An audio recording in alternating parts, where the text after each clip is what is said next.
십자가에서 죽으신 예수님은 죽은 지 사흘 만에 부활하셨습니다. 기독교는 고난의 신앙이 아니라, 물론 고난의 신앙이죠. 얼마나 많은 고난이 있는지 모릅니다. 그러나 사실 고난으로 끝나지 않고, 즉 고난의 신앙이 아니라 부활의 신앙이고 승리의 신앙입니다. 예수님은 십자가에서 죽으셨지만 죽은 가운데서 부활하심으로 고난 가운데 이렇게 부활과 승리가 있음을 말씀을 해주셨습니다. 여러분, 우리의 신앙이요, 십자가로 끝난다면 얼마나 슬픈 일인지 모릅니다. 물론 십자가로 말미암아 하나님의 죄 용서라는 은혜를 받지만, 그러나 그걸로 끝나버린다면 무슨 소망이 있겠습니까? 죄 용서받고 끝나버리는 것이죠. 죄 용서는 받았지만 죽음으로 마치게 되는 것입니다. 그래서 예수님의 십자가가 참 복음이 될 수도 있지만, 그러나 결국은 슬픔이 되고 또는 부활이 없는 그런 성도들의 삶은 바울이 말한 것처럼 누구보다도 불쌍한 삶이다라는 그런 얘기도 나올 수가 있죠. 예수님은 생명의 주가 되셔서 십자가를 통해 우리의 죄의 문제를 해결하셨고, 부활을 통해 죽음의 문제를 해결하셨습니다. 예수님의 십자가는 우리의 죄 문제를 해결하는 것이고, 예수님의 부활은 우리의 죽음의 문제를 해결하는 것입니다.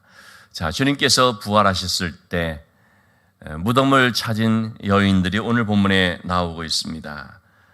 1절의 말씀 보니까 안식일이 지남에 안식 후 첫날이 되었을 때 막달라 마리아와 야고보와 야고보의 어머니 마리아와 또 살로메가 가서 예수께 바르기 위하여 향품을 사다 두었다가 이제 안식 후 첫날 무덤을 향하여 나오게 된 것이죠. 이 여인들은 누구보다도 예수님께 사랑을 받았고 또 예수님을 사랑하는 여인이었음을 볼 수 있습니다. 십자가 앞에서 이제는 다 끝났다 하고 떠나버린 많은 사람들이 있을 텐데, 예수님에 대한 그 사랑의 마음으로 예수님의 시신에 어떤 향품을 바르기 위해서라도 무덤을 찾았던 여인들이었습니다. 자, 그런데 바로 이들이 무덤을 찾았을 때 목격하게 된 것이 있습니다. 그것은 바로 무덤에 그 돌이, 그 엄청난 육중한 돌이 굴려져 있었다는 것입니다. 무덤을 찾으면서도 여인들은 한편 참 고심이 됐습니다. 우리가 무덤을 향해 갈지라도 무덤 안으로 들어갈 수가 없는데 어떡하나. 왜냐하면 그 무덤을 막고 있는 돌은 장정들이 힘을 합해도 참 굴려내기가 쉽지 않은 그런 돌인데, 여인들만 가면서 어떻게 그 무덤의 돌을 굴려내서 그 안으로 들어갈 수 있을까, 참 고민할 수밖에 없었죠. 가보니까 이미 그 무덤의 돌이 굴려져 있었습니다. 깜짝 놀라는 일이었죠. 그런데 그 돌 위에 누가 앉아 있는데, 오늘 성경에는 한 청년이다라고 흰옷을 입은 한 청년이 우편에 앉은 것을 보고 놀라매 그랬는데요. 이 청년은 이제 우리 마태복음을 봐도 이제 천사라는 것을 알 수가 있죠. 주의 천사가 바로 그곳에 있으면서 여인들에게 말씀을 전해주고 있었습니다. 그들이 이 천사가 전하는 말씀은 크게 이제 두 가지 말씀이 되겠습니다. 첫째는 6절 말씀이 나오는 것처럼 놀라지 말라, 너희가 십자가에 못 박히신 나사렛 예수를 찾는구나. 근데 그가 살아나셨고 여기 계시지 아니하니라. 보라, 그를 두었던 곳을 와서 보라 했습니다. 천사가 전한 말은 그가 살아나셨고 여기 계시지 않다는 말이었습니다. 예수님이 살아나셨다는 이 부활의 기쁜 소식을 그들에게 전했습니다. 와서 그를 두었던, 시신을 두었던 것을 한번 확인해 보라고까지 말을 하게 됩니다. 그리고 이어서 하는 말은 7절의 말씀에 두 번째로 그들에게 주는 말이죠. 예수님께서 너희보다 먼저 갈릴리로 가시나니 전에 너에게 말씀하신 대로 너희가 거기서 배우리라 하라. 예수님께서 갈릴리에서 만나게 될 것을 말씀해 줬습니다.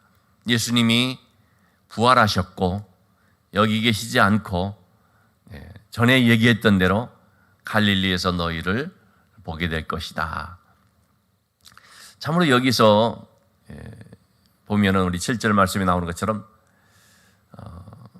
전에 너희에게 말씀하신 대로, 참 이 말이 굉장히 중요합니다. 전에 너희에게 말씀하신 대로, 예수님의 이 부활의 사건은요, 전에 말씀하신 대로 이루어진 사건입니다. 다시 말하면 십자가도 예수님께서 이미 말씀하신 대로 이루어진 것이었고, 부활도 이미 말씀하신 대로 이루어진 것입니다.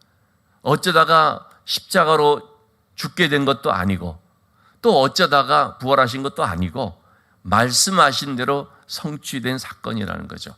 예수님의 그 말씀은 또한 예수님께서 처음으로 제자들에게 하신 말씀도 아니고, 그 말씀은 이미 구약의 말씀을 통해서 오래전부터 계속해서 말씀해 왔던 내용들입니다. 성경에 있는 모든 일어난 사건들은요, 하나도 말씀하지 않고서 일어나지 않은 것이 없습니다. 그 모든 일어난 일들은 다 이미 말씀하셔서 그 말씀하신 것이 성취되고 이루어진 사건입니다. 여러분, 말씀하지 않았는데 이루어졌다 하면 그것은 의심해 봐야 됩니다. 과연 하나님의 하시는 일인지, 그리고 진짜 일어난 일인지. 우리는 말씀, 성경에 나와 있지 않은, 성경에서 말씀하고 있지 않은 그것이 뭐 어디서 이루어졌다, 뭐 이런 일이 있다라고 할 때에 그거를 한번 성경을 통해서 살펴봐야 된다는 것입니다. 그래서 이런 말씀하지 않은 것이 일어났다는 것은 절대로 그것은 하나님의 사건일 수가 없습니다. 그리고 또 사실 그것은 있지도 않은 것 사람이 지어내서 말하는 것일 가능성이 대단히 큽니다. 왜냐하면 모든 하나님이 하신 일들은 다 이미 말씀하시고 그 말씀하신 대로 이루어지는 것이고 말씀하신 그것이 이루어지는 것입니다. 그래서 성경은 계속 이런 것을 이제 반복적으로 얘기를 하는 거예요. 예를 들면 여러분, 우리가 출애굽기 말씀을 통해서 모세가 시내산에 가서 이제 하나님의 언약의 말씀을 받고요, 성막이라고 하는 것을 짓거든요. 이 성막을 지을 때도 어떻게 됩니까? 하나님이 말씀하신 대로 되었더라. 하나님이 이렇게 지으라고 말씀하신 그대로 되었더라. 그래서 그 말이 계속 반복이 되는 것입니다. 이처럼 하나님께서 하시는 모든 일들은 다 그런 구조를 가지고 있습니다. 먼저 말씀하시고 그리고 이루어지는 것. 여러분, 우리의 어떤 고난 받는 것도요, 성경에서 이미 말씀하신 것입니다. 믿는 자에게는 바로 이와 같은 믿음으로 말미암은 어떤 고난, 믿음으로 말미암는 핍박들이 있을 수 있게 되는 거죠. 그래서 우리가 받는 것도 말씀하신 대로입니다. 우리가 또한 부활의 기쁨과 은혜를 체험하는 것도 말씀하신 대로입니다. 하나님께서는 이런 십자가의 고난을 통해서 부활의 승리와 부활의 기쁨을 안겨주시는 것을 말씀하신 거죠. 이렇게 예수님께서 부활하신 그것은 전에 말씀하신 대로, 부활하신 후에 제자들을 갈릴리에서 만나겠다 한 것도 전에 말씀하신 대로. 항상 여러분, 우리는 신앙의 기준이 어떤 사건이나 어떤 현상이 아니고요, 항상 말씀이 돼야 됩니다. 우리는 신앙 생활을 하면서 자꾸 눈에 보이는 무엇을 의지하는 것이 아니라 말씀을 의지해야 되고, 말씀을 통해서 판단을 해야 되고, 말씀에 과연 이것이 있는지를 놓고 그 내용을 우리가 믿어야 되는 것입니다. 말씀이 아닌 것은 믿어서도 안 되고 믿을 필요도 없는 것입니다. 항상 우리는 말씀하신 그것대로 이루어진 것임을 알고, 말씀을 기준으로 해서 말씀에 비춰봐서 그것을 영접하고 또 말씀을 통한 믿음을 가져야 한다는 것입니다. 자, 이렇게 제자들이 여인들에게 천사가 얘기를 하고 난 뒤에 이 여인들이 이제 어떻게 반응을 하게 됩니까? 8절의 말씀을 보니까 여자들이 몹시 놀라 떨며 나와 무덤에서 도망하고 무서워하여 아무에게 아무 말도 하지 못하더라. 여자들이 이 천사의 말을 들었을 때에 너무나 두렵고 참 너무나 당황스러울 수 있는 그런 일이기 때문에 떨면서 무서워하는 그런 표정이 있습니다. 그렇지만 이 여인들은 천사의 그 말을 믿었습니까? 안 믿었습니까? 믿었습니다. 너무 두렵고 떨리는 것이지만 그러나 그 천사의 말을 믿었기 때문에 그 무덤에서 도망하여 무덤에서 빨리 떠난 것입니다. 여러분, 우리는요, 예수님의 죽음을 통해서 참 얼마나 고통스러운 죽음이셨나, 우리의 죄를 감당하시는 그 죽음이 얼마나 슬프고도 참 비통한 일인가 하는 그런 이제 생각을 갖게 되는데요. 그런데 여러분, 그 예수님의 죽음에 대해서도 우리가 믿지만 예수님의 그 죽으심의 의미가 우리의 죄를 다 담당하시는 대속의 그 고통스러운 죽음인 것을 알지만, 그런데 여러분, 우리는 이 십자가의 죽음, 예수님께서 죽으신 그 무덤의 자리에서요, 빨리 떠나야 됩니다. 부활의 소식을 우리가 들었다면 그러면은 이 무덤에서 빨리 마치 도망가듯이 빨리 떠나야 되는 것입니다. 무슨 말이냐면 예수님의 그 죽으심을 보면서, 그러면서 그 죽으심의 자리, 무덤의 자리에 뭐 한참을 여전히 머물러 버리는, 심지어는 그냥 끝까지 머물러 버리는 그런 일들이 있을 수가 있습니다. 예수님이 죽으셨어. 물론 죽으셨죠. 그렇지만 이내 속히 부활하셨지 않습니까? 그러면은 우리는 예수님의 그 죽으심을 믿으면서도 또한 이어서 바로 부활하신 이 새로운 소식을 듣고 그 부활의 신앙을 향하여 나가야 되는 것이죠. 무덤의 자리에 머물러 버리면 부활을 바라보지는 못하게 됩니다. 부활하신 주님을 만나지 못하게 되는 거 아닙니까? 그 죽음만 붙들고 살면 우리의 신앙은 결국은 뭡니까? 죽음의 신앙이 되고요, 죽음의 신학이 되어버리고요, 하나님 나라의 소망이 아니라 죽음으로 끝나버리는 신앙생활에 머무를 수가 있는 거죠. 예수님의 부활의 소식을 들었다고 한다면요, 예수님의 그 죽음에 대한 미련을 떨쳐버리고 속히 그 자리를 떠나서 이제는 죽으심으로 인한 슬픔의 눈물이 아니라 부활로 인한 기쁨의 눈물로, 기쁨의 찬송으로 완전히 장면 전환을 우리가 다 해야 되는 것입니다. 예수님의 십자가를 생각할 때 우리에게 아픔의 그런 눈물이 있지요. 왜 이렇게 예수님께서 내 죄를 위해서 이렇게 심한 고난을 당하셨나?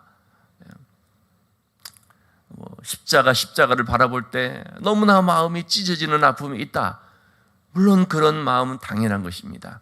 그러나 거기에 머무르는 것이 아니고요, 그게 전부가 아니고요, 그것은 하나의 거쳐가는 과정인 것이지 않습니까? 여인이 해산을 하게 될 때에 그 해산은 고통으로 인하여서 참 비명을 지를 수도 있고, 그냥 뭐 제가 경험해 보지 않아서 모르지만 당사자인 산모의 그 아픔이라는 것이 굉장히 큰 거 아닙니까? 근데 그런 그 진통의 과정을 거치면서 이제 드디어 아이가 태어나면 어떻게 됩니까? 물론 그 진통이 참 심하게 있는 분들은 엄청나게 심하죠. 그런 것이 있었지만 이 태어난 아이를 안으면서 어떻습니까? 생명을 얻은 기쁨이 마치 그 진통을 잊어버리게라도 하듯이 말이죠. 그렇게 그 기쁨이 이 아픔을 압도를 해버리는 거죠. 너무나 이 새 생명으로 인하여서 얻은 기쁨, 감사, 감격이 크기 때문이죠. 그러니까 진통에 머무르지 않고 여기에서 아이를 낳은 기쁨으로 금방 옮겨가기 때문에 진통도 사실은 하나의 과정으로 그냥 지나가고 결국은 생명을 얻은 기쁨이 이제 완전히 그 초점이 딱 되어지는 것을 볼 수 있습니다. 우리에게 신앙생활은 마찬가지입니다. 예수님의 십자가라고 하는 이 마치 하나의 진통과도 같은 과정을 지나면서 새 생명을 얻은 부활의 그 생명의 기쁨을 바라보면서 우리의 마음속에 너무나 감사와 은혜가 충만해야 되는 것이죠. 그래서 우리의 신앙은 죽음에 머무르는 신앙이 아니고요, 부활을 향하여 나가는 신앙입니다. 부활하신 예수님을 바라보는 신앙이 되어야 한다는 것입니다. 자, 이렇게 여인들이 예수님의 부활의 소식을 들었을 때 그들은 나가서 이제 제자들에게 그 소식을 전하게 되지요. 자, 그런데 예수님께서 부활하셨다는 이 소식을, 자, 우리 11절의 말씀을 볼까요? 그들은 예수께서 살아나셨다는 것과 마리아에게 보이셨다는 것을 듣고도 믿지 아니하니라. 자, 예수님께서 이 부활하셨다는 소식이 제자들에게 드디어 전해졌습니다. 그럴 때 제자들의 반응이 뭐였습니까? 믿지 않았다는 것입니다. 예수님 부활하셨는데, 그리고 부활한 예수님에 대한 천사의 말씀을 들었는데, 그리고 또한 막달라 마리아는 예수님을 만나기까지 했는데, 부활하신 주님을 직접 만나기까지 했는데, 이렇게 증거와 증인이 있는데도 불구하고 제자들은 반응이 뭐였냐면 믿지 않았다는 거죠. 12절 말씀도 13절 말씀도 두 사람이 가서 남은 제자들에게 알리었으되 역시 믿지 아니하니라. 엠마오 마을에 가는 두 제자가 부활하신 주님과 동행하면서 바로 그 부활의 주님을 알게 되었죠. 그래서 그들이 너무나 기쁜 마음으로 다른 제자들에게 이 사실을 알렸는데, 남은 제자들이 어떻게 했다고요? 역시 믿지 아니하니라. 여러분, 이 부활의 소식을 전하게 됐을 때 믿는 사람과 믿지 않는 사람이 이렇게 나타나는 것을 보게 됩니다. 심지어는 예수님의 제자들까지도 처음에는 믿지 않았다는 것을 보게 되죠. 자, 그래서 이제 예수님께서 11제자, 가룟 유다를 뺀 11제자에게 찾아오셔서 이 11제자에게 주시는 말씀이 오늘 본문의 말씀 마지막 부분이고 마가복음에서 이제 맞춰지는 말씀이 되겠습니다. 예수님께서 그 11제자에게 찾아오셔서 하신 말씀, 우리 두 말씀을 가지고 정리하고 마치도록 하겠습니다. 14절의 말씀에 나오는 것처럼 먼저 예수님이 그 제자들에게 주시는 말씀이 뭡니까? 그들의 믿음 없는 것을 꾸짖는 것이었습니다. 예수님께서 부활하셨다라는 소식을 들었는데도 불구하고 그걸 믿지 않는 제자들의 그 마음이 완악한 것을 꾸짖으시면서 그들로 하여금 믿는 자가 되라는 이제 말씀을 하는 것이죠. 여러분, 믿지 않는 이유가 무엇 때문입니까? 마음이 완악함 때문이라는 것입니다. 지금도 부활의 주님을 믿지 않는 사람들의 이유는 무엇 때문입니까? 마음이 완악함이라는 것입니다. 마음이 굳어져서.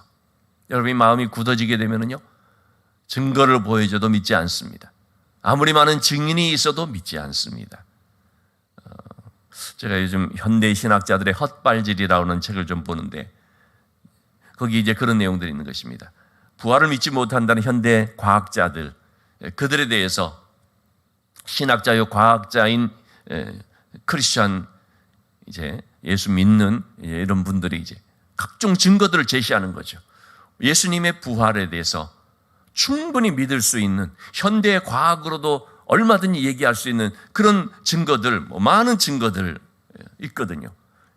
아주 이러한 것들을 그냥 잘 이게 살펴보면은 합리적이고도 이성적으로도 얼마든지 이게 판단할 수 있는 그런 내용들을 가지고 제시를 한다는 것입니다. 제시를 하는데, 그런데 믿지 못하겠다는 사람들의 문제가 뭐냐? 그러한 것들을 전혀 검토해보지 않는다는 것입니다.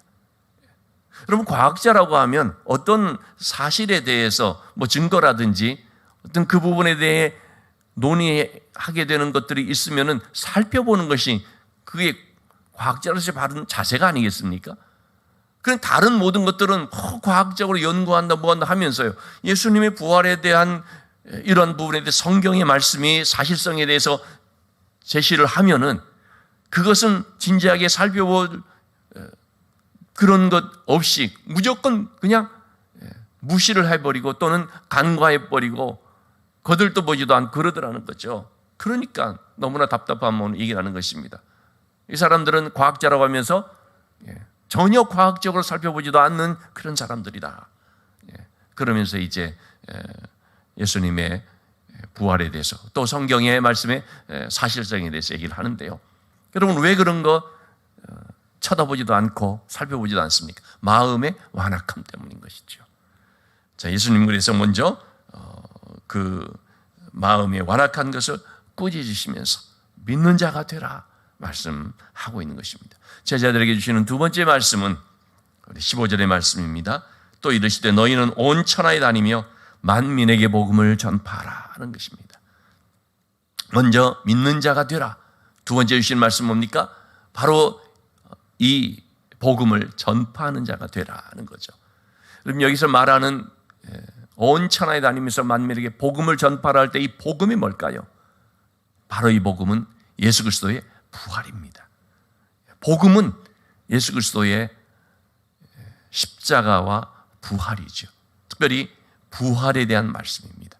그래서 제자들은 오순절 성령 세례를 받았을 때 성령 충만함을 받고 나가서 복음을 전할 때 뭘 전했습니까?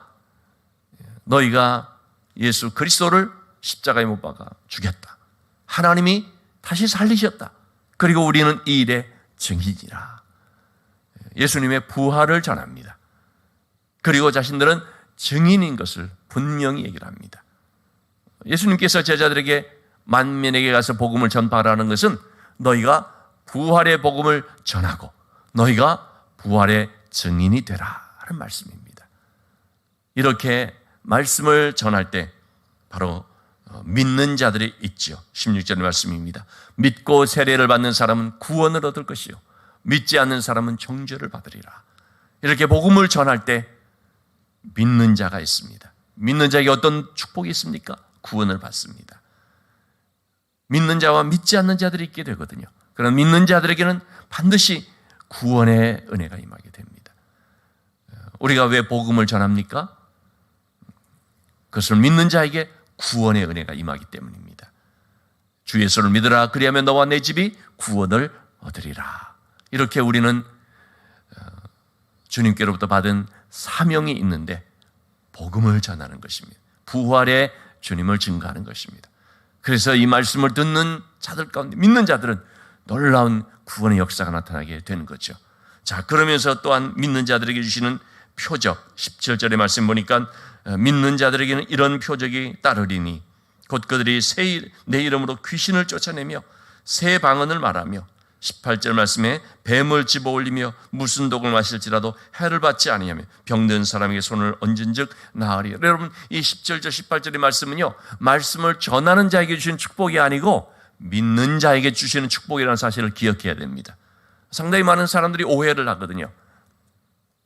말씀을 전하고 또는 선교하고 이런 사람들에게 주어지는 축복이다라고 생각하는데 오늘 분명히 성경이 뭐라고 한다고 했습니까? 믿는 자에게는 이런 일이 나타나리니. 자, 그래서 하나님께서는 우리가 예수 그리스도의 복음을 영접했을 때, 부활의 주님을 영접했을 때 구원의 은혜도 주시지만 우리의 이 삶 속에서 어떻게 하신다는 것입니까? 보호해 준다는 것입니다. 구원받고 이제 네가 알아서 잘 살아라가 아닙니다. 구원하신 하나님께서는 또한 우리의 모든 삶을 지금부터 하나님 나라에 그는 그날까지 항상 지켜 보호해 주신다는 것입니다.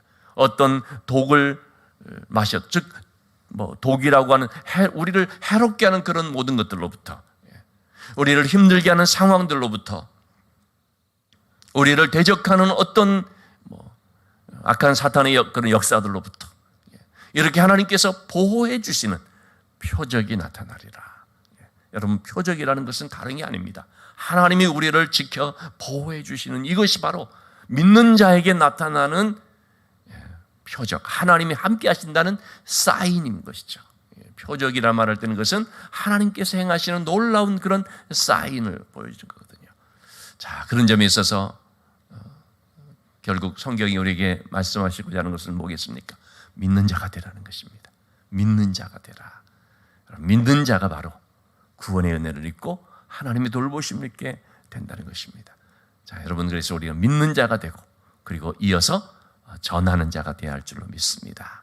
우리가 믿음으로 말미암아 다른 사람에게 이 복음을 전함으로 또 계속하여서 믿는 자에게 구원의 역사가 쭉 이어지는 이러한 전도의 행전이 예수님 제자로부터 시작해 지금까지 계속해서 이어지고 있는데, 앞으로도 우리가 계속해서 이 귀한 전도의 행전을 계속 이루어 나가야 되는 줄로 믿습니다.